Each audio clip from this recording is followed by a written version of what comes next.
We've covered great dead and I know it moments before at What Culture Horror, but there's perhaps no better subgenre than found footage when it comes to capturing the final moments of doomed characters. So we thought, hey, why not round up the ones that got us good? I'm Josh from WhatCulture.com, and these are the 8 greatest I'm dead and I know it moments from found footage horror movies. Number 8, Kelly Willow Creek. Many will know him as the erratic Zed of the Police Academy franchise, but the past 15 years or more have seen Bobcat Goldthwait carve out quite the impressive career for himself behind the camera, not least with 2011's phenomenal God Bless America. He followed that excellent slice of social commentary up 2 years later with Willow Creek, the filmmaker's found footage tale about a couple on the hunt to find Bigfoot. In Willow Creek, the close of the movie finds Jim and Kelly holed up in their tent for a continuous shot that runs over 15 minutes, all the while something lurks outside. If that wasn't creepy enough, this duo then find themselves chased through the woods by that same something. For Kelly, it's here that she knows her death is on the horizon, and that fear is only intensified after stumbling across a naked missing person and seeing Jim mauled by what we're led to believe is a Bigfoot. However, instead of death for this character, it appears that Kelly had a slightly different endgame in Willow Creek.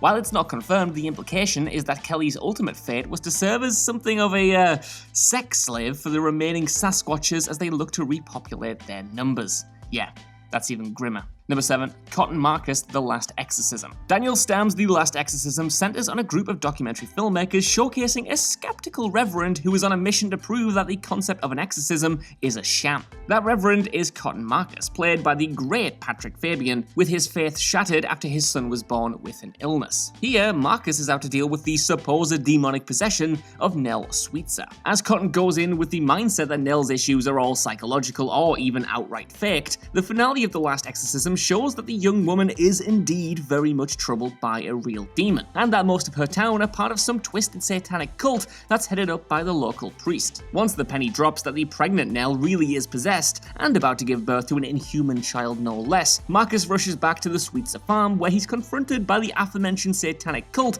as Nell gives birth. It is here, literally rushing into the fire, that Cotton has his I'm dead and I know it moment. He puts himself in the crosshairs of the cult while requesting help from a god who he has long since disowned, and a god who has not arrived to save him. Number 6, Matthias O'Brien, Unfriended Dark Web. By the time Unfriended Dark Web rolls to a close, it's revealed that the trauma and torment seen throughout the 2018 sequel was all done solely for patter and piddles. Here, a bunch of young adults all end up dead. Well, one technically survives, but has a hole drilled in her skull after being manipulated by a group of expert hackers known as the Circle. This all comes about after Colin Woodall's Matthias takes home a laptop he'd found in an internet cafe, with Matthias falling into the Circle's trap and inadvertently setting up his girlfriend and their pals as fresh pawns in the Hackerman's twisted game. Helplessly watching on via Skype as his girlfriend is attacked, it's in Dark Web's final 10 minutes where Matthias realizes he's bitten off way more than he can actually chew. That coming when it's explained to him that the reason all of this has happened is simply because it was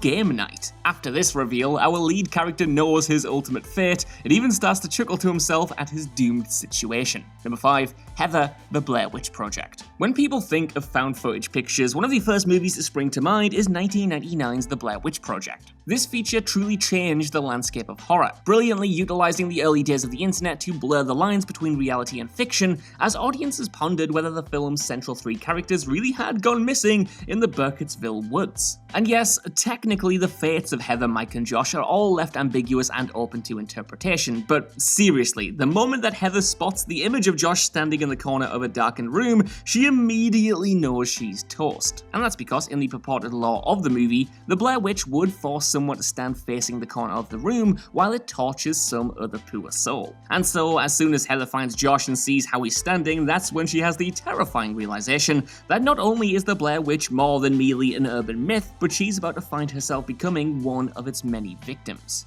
Number 4, Josh Miller, Cage Dive. Rebranded as Open Water 3 Cage Dive shortly before its release, this 2014 shark movie is a brutal, unrelenting, tense found footage affair, and that affair actually ends up being quite sadly literal as well. Brothers Josh and Jeff, along with Jeff's girlfriend Megan, are 3 California tourists who embark on a shark cage dive while in Australia. Conveniently, all of this trip is filmed by Jeff with the intention of it landing them a spot on some stupid, extreme reality TV show. Of course, the cage dive goes absolutely tits up when a huge wave hits their boat, leaving all involved stranded in shark-infested waters. From there, tensions begin to boil over between Jeff, Josh, and Megan, not least due to how Josh and Megan had been having an affair behind Jeff's back. Yeah, this is like the worst place to have a soap opera-style fallout. During Cage Dive's final act, Megan is taken by a shark, Jeff dies due to a lack of medication for a heart condition, and it looks like scumbag brother Josh, not me by the way, I'm actually a brilliant brother, is to be the sole survivor. With a rescue helicopter finally on the scene, it's there that Josh's true fate is revealed as we see a shark rise up from below him. Number 3,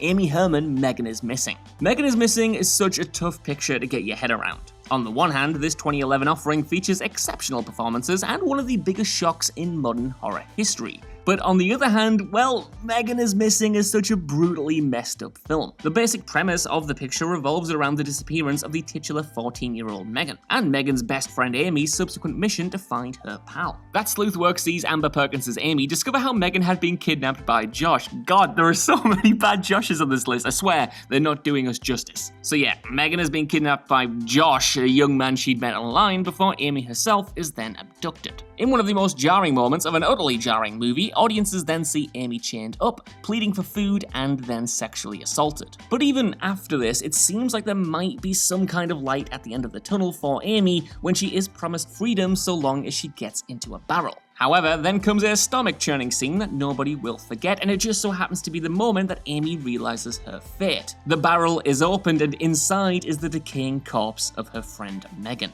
Number 2, Dennis, Paranormal Activity 3. Largely taking place 18 years before the events of its two predecessors, Paranormal Activity 3 is viewed by many as being the last great entry in the PA franchise. Sure, the last 3 films that followed it all had their plus points, especially the marked ones, but all 3 films have also felt a little lacking when held up against the original trio of pictures in the series. It's Chris Smith's Dennis that we're talking about today though. The boyfriend of Julie, the mother of the previous 2 movies' tormented siblings Katie and Christy, Dennis is thrown into the world of the occult as Paranormal Activity 3 concludes. After he and Julie agree to take Katie and Christy to their grandmother's house, it's really there that the crap starts hitting the fan as a group of eerie old women, including grandmother Lois, start to surface. Having seen his girlfriend's body levitate and then thrown in his direction, Dennis winds up laying on the floor with Lois and the possessed Katie right in front of him. And with that, Dennis finds himself swiftly murdered. Number 1, Alice Palmer, Lake Mungo. After over a decade of being near impossible to track down in most markets, it now looks like Lake Mungo is finally set to get the universal adoration that the 2008 movie actually deserves. That being largely down to how Second Sight has recently given the film a crammed Blu-ray release, while likewise the film has now landed on Shudder. And no, this isn't an advert, even though after I've said that it kind of sounds like one. Anyway, while Lake Mungo is very much classified as a horror movie that spends so much of its time framed as a found footage vehicle due to the documentary being made at the core of the picture, the film is more about grief and dealing with loss than it is all-out terror. At the heart of this movie, we have the family of Alice Palmer trying to cope with her death and the secrets uncovered about this 16-year-old. Using mobile phone footage, we see plenty of Alice throughout the film, with her being scarily aware that her death is looming large. During the vast majority of these videos, we find an Alice who is troubled, who is constantly watching her surroundings, and who fears that something bad is about to happen to her. That something being her drowning in the titular lake.